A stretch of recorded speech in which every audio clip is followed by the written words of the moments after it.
The energy is really full on at the moment. A lot of us are suffering with memory loss temporarily, I hope, of course, and also just feeling really scattered. There's so much pressure and it's really hard. We're in the middle of two eclipses. We've just had one and we've got another one coming up the beginning of March. And that's a really intense period. And it's also a period where we want to go inside and do some shadow work. If you don't know what shadow work is, it's basically going within yourself and looking at the patterns, the behaviors, the thoughts, the feelings that you have that you don't want to have. You reject them. They're the parts of you you'd rather not face, you'd rather not acknowledge they're there, but they are a part of you and they need to be heard. So you may see these parts in other people. You might be getting triggered from other people that you're around. Could be people close to you or just anyone. You're just getting frustrated. And it's because there could be an element of what they're doing that is actually mirroring something within you that you've rejected and you don't want to face. So you'd rather not talk to them, you'd rather not deal with them. However, it is actually an opportunity for you to go within and see what's really going on inside. You can only continue with your vices for so long before something happens that screams at you to face it. And by vices, I mean things like being on your phone lots, or opening the cupboard, food. It could be drugs. It could be certain things you're watching that you know are not good for you, but you can't seem to stop. And yeah, that's addiction, right? It's often because there's a pain inside us that we'd rather suppress. And it's not comfortable going through this. It's really hard. And it takes a lot of courage, but you can do it. And you must do it. And now is the perfect time to do it. So look at how it would work for you to go inside and see what's really going on. For me, I like to do this through journaling, and I've been escaping this for weeks. I haven't journaled in a long time.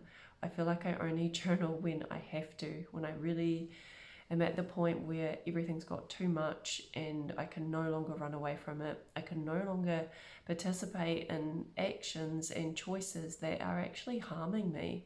It seems crazy because it's so subtle and it's so normal for everyone that we go on our screen constantly, and we can always justify why we're doing it. You know, we're looking for something that's productive, we've got something to do. However, inside of us, we know that it doesn't feel good to be over consuming.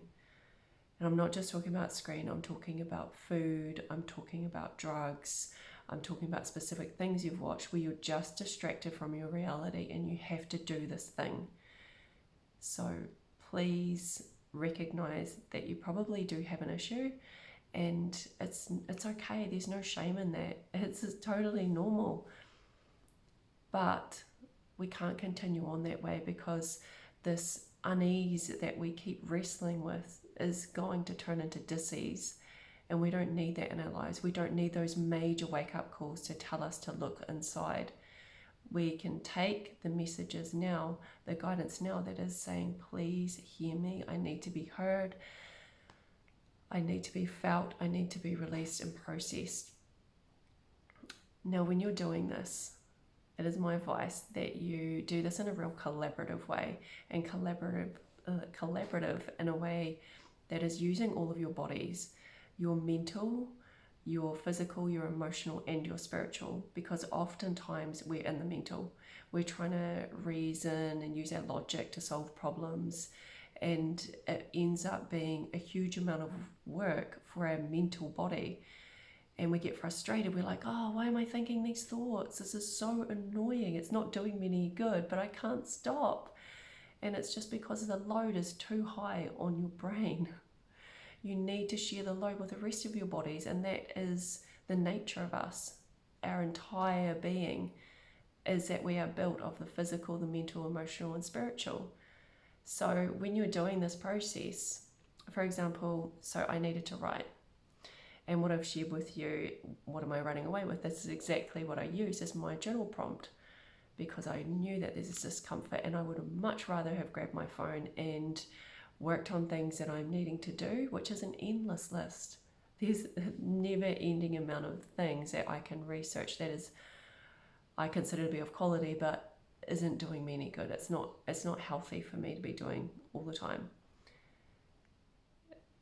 So I realized that I needed to use my physical body to perhaps move as I'm writing. So this is a really engaging all of the body's exercise, feeling the feelings. And so my writing is kind of in line with these other senses that are happening. So you've got whatever, so it could be like a somatic experience. So you might feel certain parts of your body, maybe a pain or a discomfort, and you're just noticing it, just recognizing it. You can write about it if you want.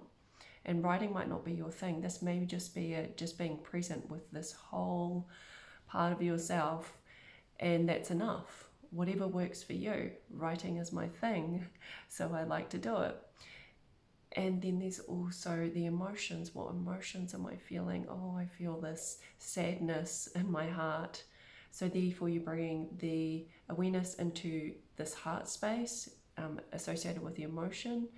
Your mind is working, and then you're allowing the spiritual nature of yourself, the intuition, to guide you through this writing process. So there might be little nuggets that you're getting that is like, oh, this would be really good for me as you're writing, or I need to be guided here to focus on this particular area of the challenge I'm experiencing. So it's a real collaboration, and it just takes the load off one specific part of your body.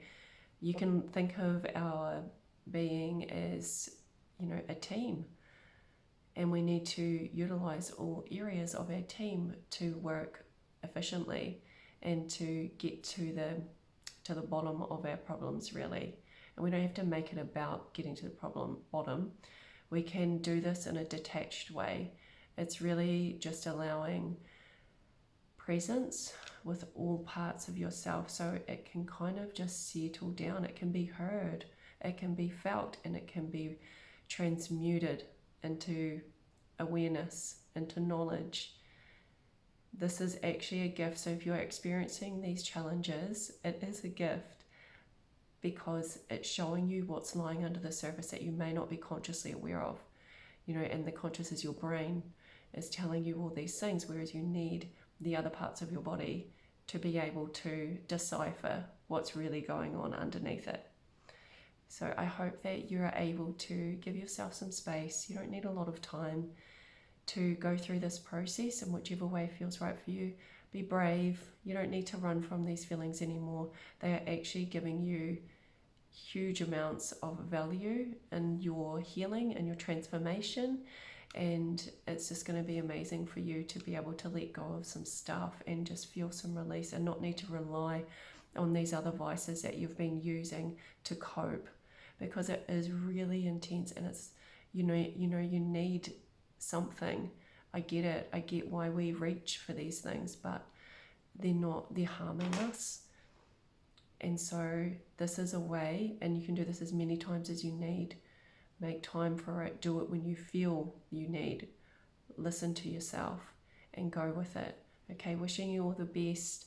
And let me know if there's any other processes that you like to use to go through this shadow work in a way that works for you, or let me know if this has helped you, this process. I would so love to hear from you. Thanks for watching. Bye.